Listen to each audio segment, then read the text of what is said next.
सूर्यले के दिन्छ भन्दा ताप दिन्छ कि उज्यालो दिन्छ कि सूर्यको धर्म त्यो हो। सूर्यको धर्म हावा दिने होइन कि। त्यसकारण कलाकारको धर्म के हो त्यसरी बुझ्नुपर्छ हामीले। कलाकारको धर्म ठेक्का लिएर चाहिँ विकास निर्माणमा जाने होइन। बिना टेन्डरको ठेक्का भन्दा पनि फरक पर्दैन यसलाई। सुन्दली रुने भनेको त अब उहाँहरू कलाकार त्यो रुन सक्नुहुन्छ, हाँस्न सक्नुहुन्छ, हँसाउन सक्नुहुन्छ, रुवाउन सक्नुहुन्छ। त्यो उहाँहरूको क्षमताले जे पनि गर्न सक्नुहुन्छ कलाकारले जे पनि।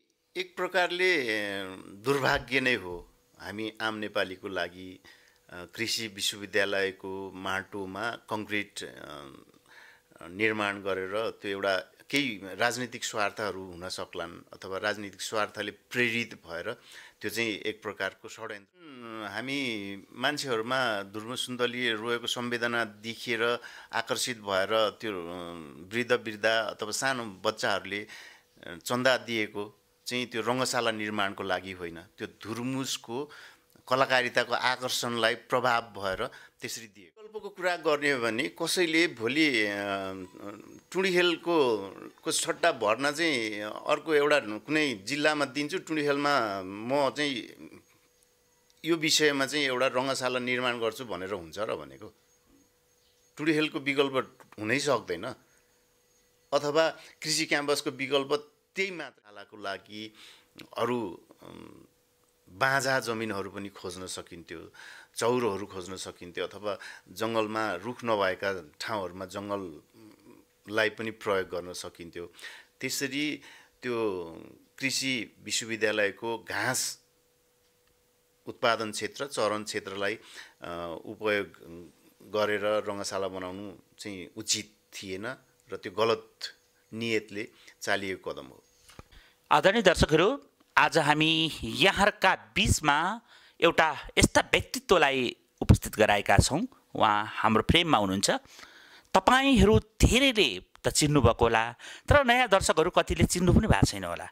11 वर्ष चाहिँ विश्वमा नेपाल र नेपालीलाई चिनाउन साइकलको जुन त्यो यात्राबाट विश्व भ्रमण गर्नुहुने, सँगसँगै उहाँले सगरमाथा पनि विजय प्राप्त गर्नुभएका पुष्कर शाहजी, जो दोलखामा जन्मिएर पनि जन्मथलो नेपाललाई नेपाली हुँ भन्ने गौरवका साथ यो साइकल यात्री गर्नुभएका पुष्कर शाहजी हाम्रो बिचमा हुन्छ। स्वागत छ यहाँलाई। हजुर, धन्यवाद। आराम हुनुहुन्छ? ठिक छ। अनि कसरी दिनहरू बित्दैछन्? त्यति लामो यात्रापछि सायद आराम गर्दै हुनुहुन्छ कि के छ? आराम होइन, अब आफ्नो जीवन प्रक्रिया चलिरहेछ, साइकल सम्बन्धी क्रियाकलापहरू भइरहेछ।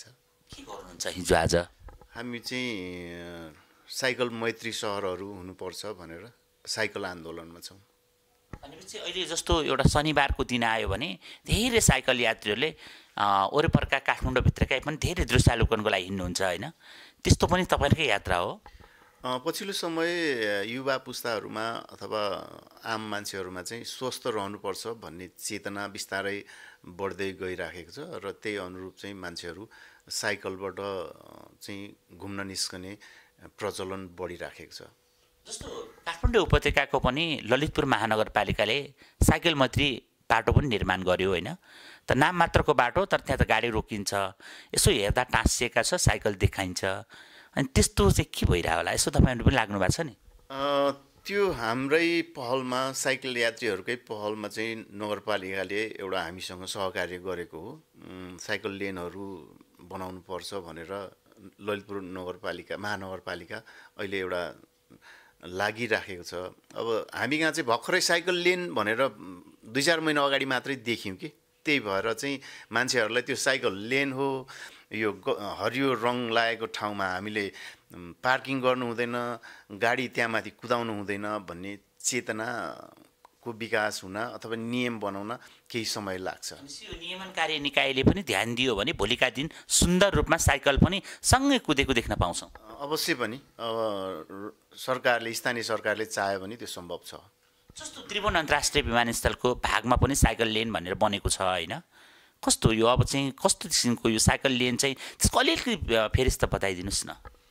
होइन, साइकल लेन किन आवश्यकता छ, साइकल किन आवश्यकता छ भन्ने कुराहरू चाहिँ अहिले भर्खरै हामी आजैको मात्रै पनि कुरा गर्ने हो भने काठमाडौँ सहर संसारको सबैभन्दा प्रदूषित सहरमा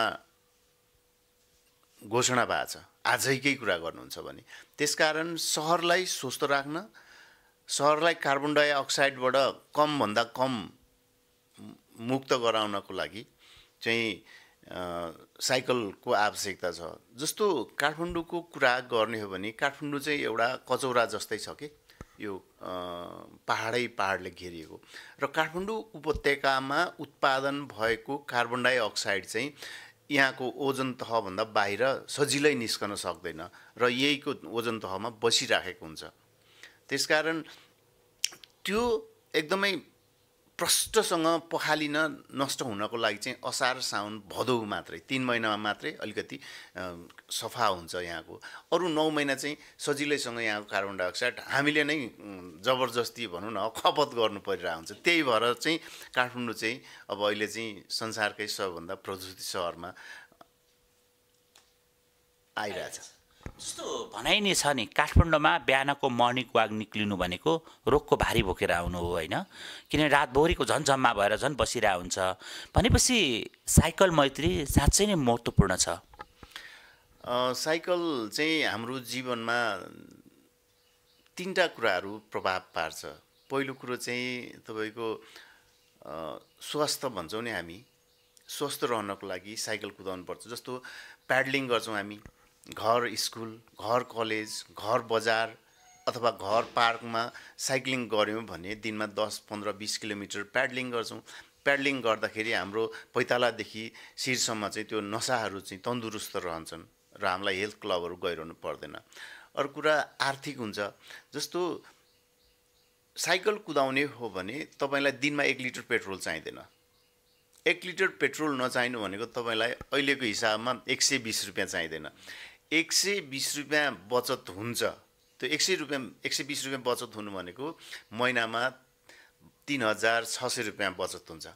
3600 रुपियाँ बचत हुनु भनेको घरमा आमालाई अथवा श्रीमतीलाई 2 सिलिन्डर ग्यास आउँछ।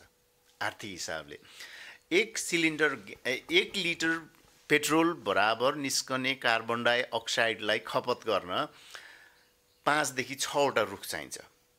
भनेको साइकल कुदाउनु भनेको पेट्रोल नबाल्नु भनेको रुख रोप्नु जस्तै हो वातावरण। भनेपछि पुष्करजीले भने जस्तै यो त एउटा पाटो हो नै होइन, यो शारीरिक रूपमा स्वस्थ हुन पनि महत्त्वपूर्ण साइकल रह्यो, खेलकुद पनि एउटा माध्यम हो होइन। भर्खरै अहिले एउटा ठुलो विवाद आइरहेको छ, चितवन यहाँ पनि अवगत हुनुहुन्छ। चितवनमा धुर्म सुन्तल फाउन्डेसनले निर्माण गरेको गौतम बुद्ध अन्तर्राष्ट्रिय क्रिकेट रङ्गशाला भनियो, जहाँ चन्दाकै भरमा बनाउँछु भन्ने महत्त्वाकाङ्क्षी भयो। के हो, सम्भव हुन्छ? सम्भव नहुने भन्ने त केही पनि भएन। संसारमा असम्भव भन्ने कुरा त केही पनि छैन। तर त्यसलाई कहिलेसम्म पुरा गर्ने भन्ने कुरा पनि हुन्छ। जस्तो देशको एउटा मात्र कृषि तथा पशु क्याम्प विश्वविद्यालय, जुन विश्वविद्यालयको जग्गा मासियो भन्ने कुरा उठेको छ होइन। त्यो देश त कृषि प्रधान देश पनि भनिन्थ्यो नि हामीले। अब 2046-47 सालसम्म हामी धेरै चामल निर्यात गर्थ्यौँ होइन। आज हामी पुरै चामलमा त हामी आत्मनिर्भरता होइन, आयातको भरमा टिक्नु परेको छ। भनेपछि त्यस्तो चिज मासेर क्रिकेट रङ्गशाला बन्न खोज्नु आफैमा कति महत्त्वपूर्ण हुन्छ? यो चाहिँ एक प्रकारले दुर्भाग्य नै हो हामी आम नेपालीको लागि। कृषि विश्वविद्यालयको माटोमा कङ्क्रिट निर्माण गरेर त्यो एउटा केही राजनीतिक स्वार्थहरू हुन सक्लान् अथवा राजनीतिक स्वार्थले प्रेरित भएर त्यो चाहिँ एक प्रकारको षड्यन्त्र हुन सक्छ मेरो विचारमा। अवश्य पनि क्रिकेट रङ्गशालाको लागि अरू बाँझा जमिनहरू पनि खोज्न सकिन्थ्यो, चौरोहरू खोज्न सकिन्थ्यो अथवा जङ्गलमा रुख नभएका ठाउँहरूमा जङ्गललाई पनि प्रयोग गर्न सकिन्थ्यो। त्यसरी त्यो कृषि विश्वविद्यालयको घाँस उत्पादन क्षेत्र, चरण क्षेत्रलाई उपयोग गरेर रङ्गशाला बनाउनु चाहिँ उचित थिएन र त्यो गलत नियतले चालिएको कदम हो। जस्तो त्यही बिचमा भरतपुर महानगरपालिकाका प्रमुख रेणु दाहालजीले चाहिँ मैले वैकल्पिक ठाउँमा अर्को सट्टा जग्गा दिएँ भनेर यस्ता तर्क दिएर विश्वविद्यालयको जग्गा मास्ने यहाँले भन्नुभयो। वातावरणको कुराहरू त एकातिर छँदैछ होइन। अब कृषि र पशु क्याम्पस भनेपछि पशु चरणको लागि घाँस पनि हुन्छ नि, यसो हेर्दा त खाली जग्गा देखिन्छ। अनि यहाँले भने जस्तै धुर्मु सुन्तली जसले हिजो भूकम्पको बेला सिन्धुपाल्चोकको किरान चोकमा बस्ती बसाले, त्यसै गरी महोत्तरीमा मुसहर बस्ती बसाले होइन, के त्यसबाट ब्रुक्क उफ्रेर फुरुक्क हुन गएको जस्तो लाग्छ? होइन, विकल्पको कुरा गर्ने हो भने कसैले भोलि टुँडिखेलको सट्टा भर्ना चाहिँ अर्को एउटा कुनै जिल्लामा दिन्छु, टुँडिखेलमा म चाहिँ यो विषयमा चाहिँ एउटा रङ्गशाला निर्माण गर्छु भनेर हुन्छ र भनेको? टुँडिखेलको विकल्प हुनै सक्दैन। अथवा कृषि क्याम्पसको विकल्प त्यही मात्रै हो कि? र रह्यो धुर्मु सुन्तलीको कुरा, एउटा उचाइमा पुग्नको लागि चाहिँ के हुन्छ भने पाइला पाइला पाइला पाइला हुन्छ कि। आधार शिविरबाट सगरमाथा चढ्ने हो भने क्याम्प 1 जानुपर्छ, क्याम्प 2 जानुपर्छ, क्याम्प 3 जानुपर्छ र क्याम्प 4 पछाडि चाहिँ अनि टुप्पोमा पुगिन्छ। उहाँहरू चाहिँ आधार शिविरमा पुग्नु भएको थियो र एकैचोटि चुचुरोमा चढ्न खोज्नुभयो र बिचमा चाहिँ अब अहिले अक्सिजन अभाव हुँदैछ। अब कठिन छ उहाँहरूलाई। अब उहाँहरू अब आधार शिविरै फर्किनुपर्छ। भनेपछि यतिखेर अभियन्ता तारा बरालजीले भनिरहनु भएको छ, धेरैले तारा बरालजीलाई ओहो यो किन नचाहिँदो कुरा बोल्छ भनेर पनि कुरा उठाए होइन।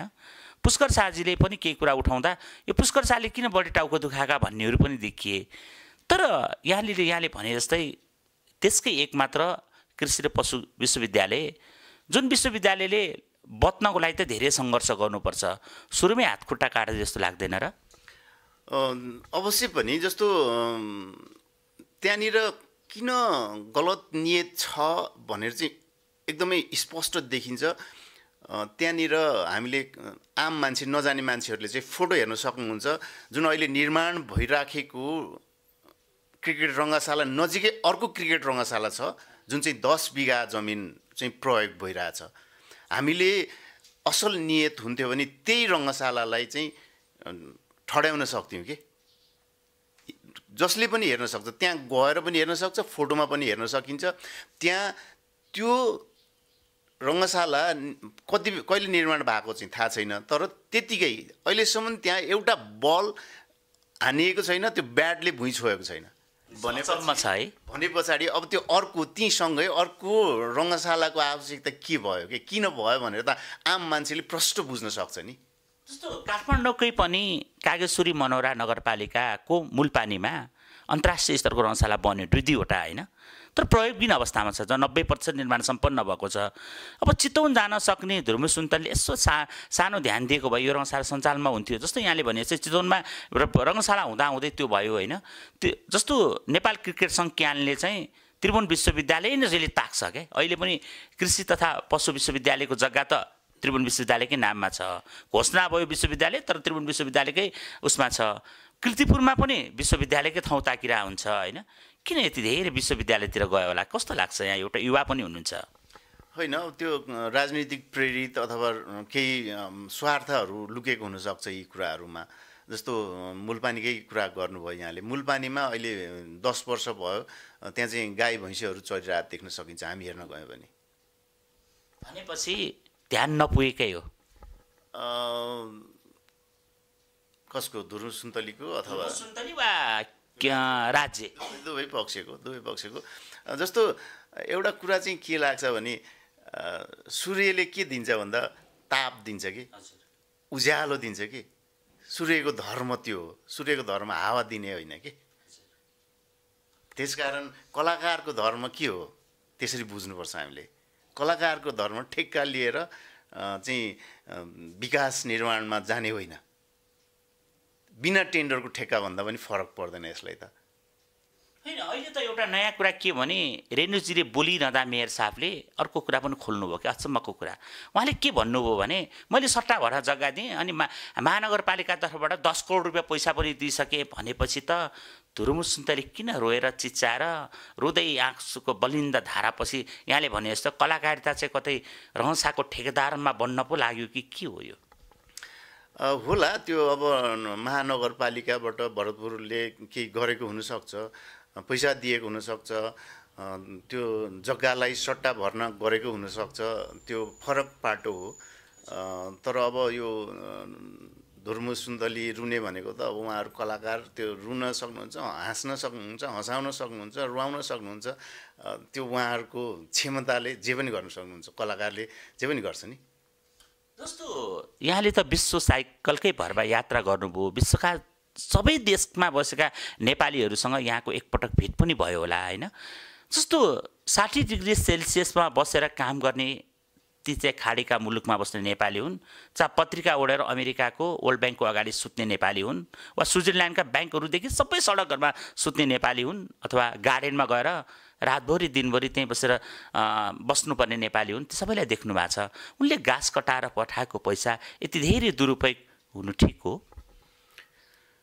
यसलाई दुरुपयोग भन्ने कि सदुपयोग भन्ने, त्यो गलत ठाउँमा प्रयोग भइराखेको भएर यसलाई दुरुपयोग भन्न मिल्छ। तर अब एक प्रकारले विकास निर्माणको चाहिँ एउटा अर्को पाटो थप्दै हुनुहुन्थ्यो धुर्मु सुन्तलीले, त्यो गलत ठाउँमा प्रयोग भएको भएर यसलाई दुरुपयोग भन्न पनि मिल्ला। रङ्गशाला बन्नुपर्छ होइन, त्यो स्वाभाविक रूपमा। तर रङ्गशाला कहिले बन्नुपर्छ, हाम्रो प्राथमिकता के हो भन्ने कुराहरूमा पनि जाँदाखेरि पहिला अस्पतालहरू बन्नुपर्छ भन्ने पक्षमा हो म चाहिँ।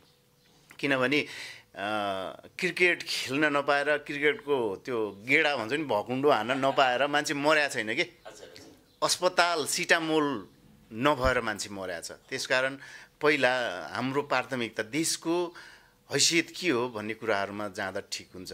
त्यसकारण मलाई चाहिँ यो विश्वभरिका हाम्रो संवेदनासँग नजिक भएर मान्छेहरूले चाहिँ ओहो, अब एउटा एक प्रकारले सुरुवाती दिनहरूमा त ठिकै भएको थियो, मलाई पनि ठिकै लाग्थ्यो हो। तर पछिल्लो समय यो विवादका कुराहरू आए, जमिनको कुराहरू आए, जमिनमा स्वामित्वको कुराहरू आए, भोलि निर्माण भइसकेपछि कसको अधिकारमा जान्छ त त्यो भन्ने कुराहरू आए। त्यसकारण त्यो खाडीमा बालुवामा पसिना चुहाएर दैनिक श्रम गर्ने मान्छेहरूले दिएको पैसाको सदुपयोग भइदिएन भने उसको आँसु फेरि कति सराप छ उसको आँसुले। त्यसमा अहिले नै यो विवादमा आइसकेको छ। मलाई चाहिँ एक प्रकारले भनियो भने जस्तो हामी मजदुर गरिबसँग 500 उठाएर रङ्गशाला बनाउने कि उनीहरूलाई उपचार गर्ने अस्पताल बनाउने, त्यो प्रश्न गर्न मन लाग्छ मलाई। जस्तो एउटा चर्चित पत्रकार रवि लामिछानेले अग्रसत्तामा राजकोटमा अहिले अस्पताल बनिरहेछ होइन? अब यो देखाउने र चेकाउने यो राजकोटको त अस्पताल निर्माणको अन्तिम चरणमै पनि छ भन्ने कुरा आइसक्यो होइन? यहाँले भने जस्तै स्वास्थ्य, शिक्षा र सबभन्दा पहिला पेट रहे पो भोलि खेल खेलौँला, यहाँको भनाइ त्यही कुरो आयो। अब आँसु लाग्ने कुरा छ। रुँदै रुँदै फेरि मेची महाकाली गरेर 70 वर्षका बाआमाले पाउनुभएको बल्ल बल्ल राज्यले दिएको वृद्ध भत्ता पनि लिँदै हुनुहुन्छ होइन? अनि त्यो सानो नाबालक बच्चाले, रङ्गशाला भने बुझ्दै नबुझेका बच्चाले खाजाका पैसा टिफिन फोरी दिएर पैसा पठाउनु भएको छ, यो माटोका कन्तुर पनि छोड्नु भएको छैन। अब त्यसरी गरिरहँदा त्यो पैसा सही ठाउँमा लाग्यो कि अथवा धुर्मु सुन्तली हेर्न आउनको लागि टिकट लाग्यो, के लाग्छ यसलाई? त्यो जुन हामी मान्छेहरूमा धुर्मु सुन्तली रोएको संवेदना देखिएर आकर्षित भएर त्यो वृद्धा अथवा सानो बच्चाहरूले चन्दा दिएको चाहिँ त्यो रङ्गशाला निर्माणको लागि होइन, त्यो धुर्मुसको कलाकारिताको आकर्षणलाई प्रभाव भएर त्यसरी दिएको हो। त्यो चाहिँ टिकट। अब धुर्मु सुन्तलीहरू अब पर्दामा आउन छोड्नुभयो, प्रत्यक्ष देख्नुभयो, अनि त्यो पर्दामा हेरे जस्तै गरेर उहाँले प्रत्यक्ष चन्दा दिएको जस्तो लाग्छ मलाई। अब यसो धुर्मु सुन्तलीसँग बसेर फोटो सेसन गर्न पाइहालिन्छ, अनि ओहो आमा ए बा भनिसकेपछि होइन यसो भएको 2-4 हजार रुपियाँ पनि दिउँ न त यिनलाई भने हो कि जस्तो लाग्यो। त्यो पनि हुनसक्छ। भनेपछि अब यो क्रमले बनिरहने किसिमको उहाँहरूले सम्झौता गर्नुभएको छ भरतपुर महानगरपालिकासँग। सम्झौताको बुँदा नम्बर 3मा प्रश्नसँग भन्नुभएको छ यो रङ्गशालाको सञ्चालन चाहिँ निर्माण सम्पन्न भएपछि भरतपुर महानगरपालिकाले गर्ने भनेस् त। अब जति गर्नुभयो मैले छोडेँ भनेर हात उठाएर भरतपुरलाई जिम्मा दिएर जानुभयो भने धुर्मु सुन्तलीको आफ्नो ठाउँ बस्ला नि है। त्यो सक्नु भयो भने पनि राम्रो हुन्छ, किनभने 3 अरब पैसा भनेको हाम्रो जीवनस्तरमा, राज्यको जीवनस्तरमा ठुलो पैसा हो। दैनिकी रूपमा यसरी मागेर यो निर्माण गर्न, जस्तो 3 अरब भन्नुभएको छ, उहाँहरूले समय तोक्नु भएको होला। त्यो समयसम्म निर्माण भएन भने त्यसको लागत बढ्न सक्छ। अब अहिले विवादमा आयो, त्यसकारण विवादमा आएको कारणले चाहिँ मान्छेहरूमा त्यो धुर्मु सुन्तली रङ्गशाला निर्माणको लागि चाहिँ मान्छेहरूको आकर्षण अथवा वितृष्णा बढ्दै गइरहेको छ। त्यसकारण यो उहाँहरूले चाहिँ महानगरपालिका अथवा सरकारलाई नै जिम्मा दिनुभयो भने त्यो राम्रो पनि हुन्छ जस्तो लाग्छ मलाई। जति गर्न सकियो गरियो, अब हामी सकेनौँ, तपाईँहरूले गर्नु पर्यो भन्नुभयो भने त्यसले उचाइ बढाउला होइन। होइन धुर्मु सुन्तलीले मैले गर्नै पर्छ भन्यो भने ठेकेदारले धेरै चिचाउन सुहाउँदैन पनि भन्छन् नि होइन। होइन त्यो सम्भव छैन। त्यति पैसा त अब कति भनौँ न, दैनिकी रूपमा कति मजदुरहरू छन्, कति सिमेन्ट बालुवा इँटा दैनिक रूपमा खपत भइरहेको छ, त्यसको बिल बढिराखेकै छ होइन। भन्दा उधारो होला के होला अनेक यावत कुराहरू। त्यसकारण त्यो चन्दै उठाएर चाहिँ म एउटा सामान्य शिक्षित नागरिक हैसियतले चाहिँ देख्दिनँ त्यो सम्भव छैन। त्यो चन्दा उठाएर 10औं वर्ष लाग्ला, 20औं वर्ष लाग्ला। त्यो 3 अर्ब 52 करोडको महत्त्वाकांक्षी कार्यक्रम चाहिँ 1 महिना रोकिने बित्तिकै 8-10 करोडको बिल बढिहाल्छ। अवश्य पनि। भनेपछि धुर्मु सुन्तली फाउन्डेसनले निर्माण गर्दै गरेको भनेको रङ्गशालाको भविष्य उज्जवल छैन। होइन, भविष्य बनाउन सक्यो भने त होला होइन। आम मान्छेहरूको चासो होइन। अब धेरै मान्छेहरू, यो दुइटै कुरा छ, एउटा सकारात्मक पक्षहरू पनि छन्, नकारात्मक पक्षहरू पनि छन्। अब केही क्रिकेट प्रेमीहरूले चाहिँ अब यो बन्यो भने अब यो भनौँ न, अब संसारका एकदमै उच्च स्तरीय क्रिकेट खेल हुन्छ, खेलाडी उत्पादन हुन्छ, यावत कुरा। महेन्द्र सिंह धोनीदेखि सबै सपना देखेका छन्, सपना देखेछन् होइन। के क्रिस गेल हो कि के अब क्रिकेटका, मलाई त्यो महेन्द्र सिंह धोनी, अब मालिङ्गा सालिङ्गा होइन, त्यो सपना देखेछन्। तर अब 3 अरब लगानीको त नगद पैसा भयो।